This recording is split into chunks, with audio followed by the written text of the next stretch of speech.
안녕하세요. 이지의 이지하게. 오늘은 지식에 관해서 짧게 생각해 봤습니다. 하루는 어떤 한 애가 저한테 와가지고 동전을 던져서 제 운을 맞춰준다고 했어요. 제 운을. 그래서 해봐 했더니 동전을 이렇게 던지더니 앞면이 나왔습니다. 그걸 보더니 걔가 대뜸 저보고 불운이래요. 운이 없대요. 그러면서 자기도 던져봅니다. 저와는 반대로 뒷면이 나왔습니다. 그러더니 그걸 보더니 자기는 운이 좋대요. 그래서 앞면이 불운이고 뒷면이 행운이라는 근거가 도대체 뭐냐? 그렇게 물어봤어요. 그러니까 걔가 하는 말이 앞면은 불운, 뒷면은 그냥 행운이래요. 어이가 없었죠. 그래서 웃다가 문득 생각해 보니까 자, 우리가 가진 지식과 지혜는 과연 진짜일까? 내가 안다라고 하는 것이 절대적이라고 말할 수 있을까? 그런 생각이 들었습니다. 생각해보면 우리가 안다라고 하는 지식이라는 것이 우리의 사회적 합의의 범위를 벗어나서 존재할 수 있는 걸까? 그런 생각도 들었고요. 그리고 사회적 합의가 절대로 변하지 않을 수 있을까? 그렇다면 이 지식을 절대적으로 지식이라고 말할 수 있는 걸까? 이런저런 생각을 해봤습니다. 먼저 지식에 대해서 좀 정리해 볼게요. 지식이란 거는 일반적으로는 사물에 대해서 개념으로 명확하게 의식하는 것인데 단순한 일상이나 막연하게 기억하는 것은 지식이 아니죠. 엄밀히 말하면 객관적인 인식 내용이 있고 이 인식 내용에 의해서 획득한 결과가 지식이겠죠. 말하자면 자동차를 안다라고 했을 때 여기서 안다라는 것은 자동차의 각종 구조와 메커니즘을 이해를 하고 있고 또 여러 가지 차들에 따라서 달라지는 구조와 재원 뭐 이런 거 다 이해하고 있는 상태에서 어떤 한 자동차를 보고서 나 저 차 알아 라고 말하는 것이 안다라고 하는 그런 지식인 거죠. 그렇기 때문에 독단이나 공상 같은 것은 지식이라고 말할 수 없겠고요. 반대로 인식 내용에 의해서 획득한 결과가 있어서 논리적으로 조직된 체계적인 지식 혹은 그와 같은 지식의 탐구는 과학 또는 과학적이라고 말하면서 상당히 객관적인 진리에 가까운 것으로 생각을 합니다. 자, 여기서 인식은 인간이 사회적 실천에 있어서 객관적 실제가 감각에 반영되어서 의식되고 여기에 이어서 사유에 있어서 판단이나 추론을 하면서 객관적 실제의 본질 또는 내적 연관성이 반영이 됩니다. 차처럼 생긴 것에 대해서 모종의 사회적 협약이 있고 거기에서 차를 차라고 인식을 하지 비행기에 바퀴 달려있다고 해서 자동차라고 말하진 않죠. 그리고 객관적 실제가 바르게 반영된 그런 인식 내용이 참된 지식, 다시 말해서 진리이고 바르게 반영되지 않은 지식, 이것은 오류 혹은 허위라고 말을 합니다. 감성적 그리고 객관적이라는 이 두 단계는 양적으로나 질적으로나 각각 다르죠. 그렇지만 한 인식 과정의 두 단계로서 실천에 있어서는 불가분하게 통일되어 있습니다. 이 통일의 기초는 실천에 있어서의 그 인간의 객관적 사물과의 접촉에 있고요. 논리적 사유에 있어서의 표상과 개념과 범주 같은 것들도 사회적 실천에 있어서 무수하게 감각적인 것이 되풀이 되고요. 감각적인 것으로부터 질적으로 발전한 것으로서 참된 지식의 원천은 인간의 감각에 반영되는 물질에 있는 그런 것이겠죠. 무슨 말이냐면 내가 자동차를 직접 내 눈으로 보는 것과 그것을 자동차로서 머릿속에서 표상을 하고 분리해 놓는 그런 것과는 다르지만 뗄래야 뗄 수 없는 그런 관계인 거죠. 그리고 자동차의 이름과 모양과 형태와 재원과 기술 같은 이 모든 것들이 계속해서 바뀌고 생겨나는 그것이 현실이잖아요. 그것을 보면서 그 모든 것이 자동차라고 알고 있다라는 말이겠죠. 뭐 소나타면 소나타, 그랜저면 그랜저, 승용차면 승용차, 화물차면 화물차 같은 것으로 분류를 하면서 다 자동차로 아는 거겠죠. 그리고 표상과 개념과 범주는 그 자체로서는 역사적이나 사회적으로 얻어져서 나에게 축적이 된 것이고요. 인간이 다시 감각을 통해서 인식하는 경우에 전제가 됩니다. 뭐 예를 들어서 이번에 소나타가 페이스리프트를 했네, 뭐 이 정도로 이해를 할 수 있겠죠. 이렇게 주어진 사실을 다만 그것만으로서 아는 것은 직접적 지식이라고 하고요.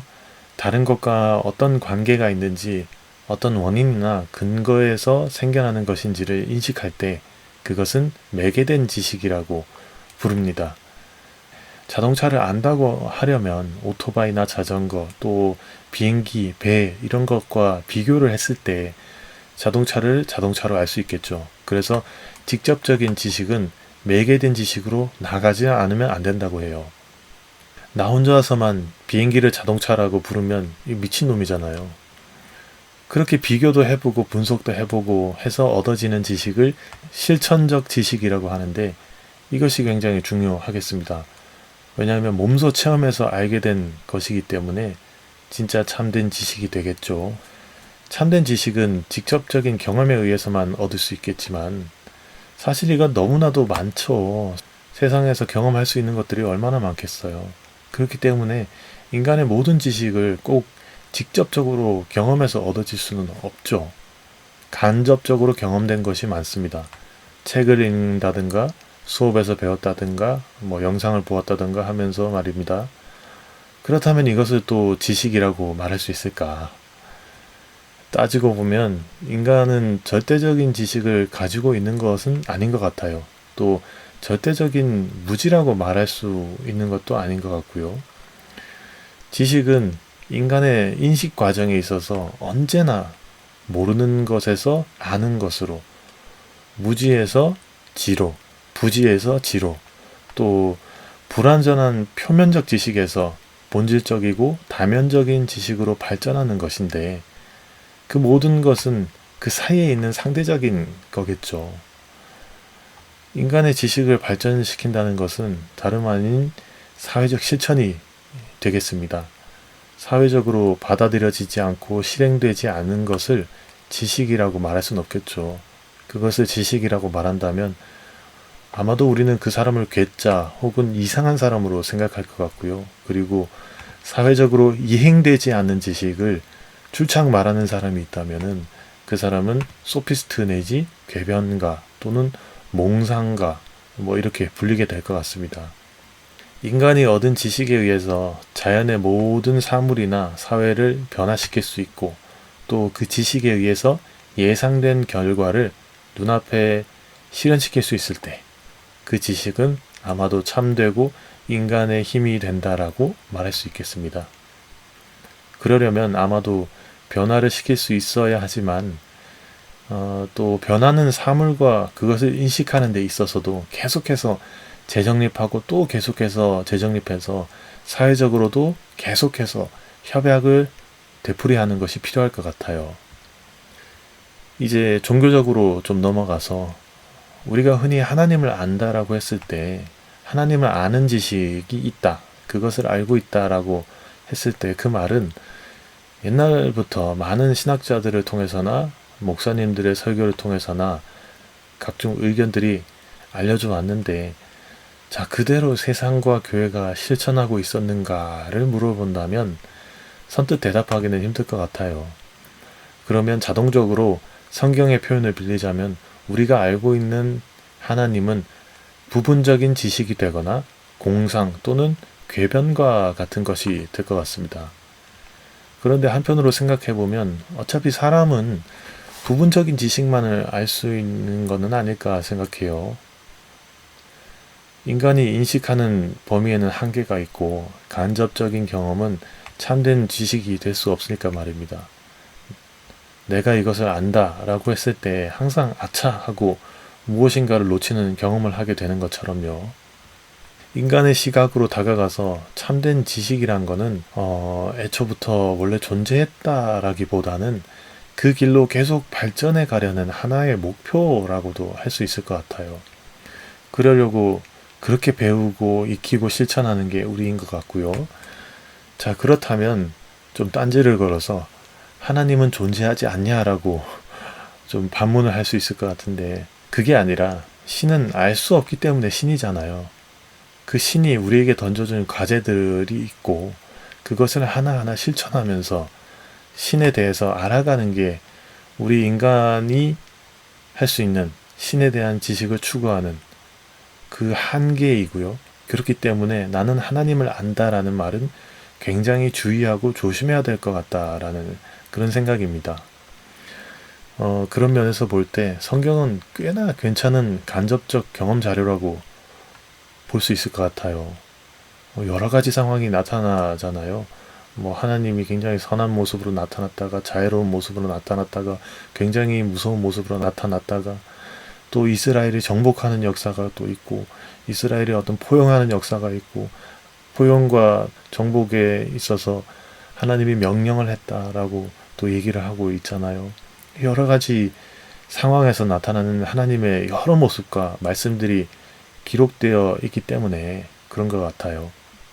그렇지만 또 성경에서 하나님을 인식하는 것이 여기서 끝이다, 성경이 끝이다 라고 본다면 또 한계는 찾아올 것 같습니다. 그 성경에서 시작해서 고민하고 또 고민하면서 내가 몸담고 있는 곳에서 실천적 변화를 이끌어낼 수 있게 된다면, 그 방법을 찾고 그 방법이 실현된다면 하나님에 대해서 조금은 알아가고 있는 거다라고 말할 수 있겠죠. 하나님을 아는 지식도 아마 이런 범위에서 생각해야 될 것 같습니다. 우리 다 알아가 보죠. 들어주셔서 감사합니다.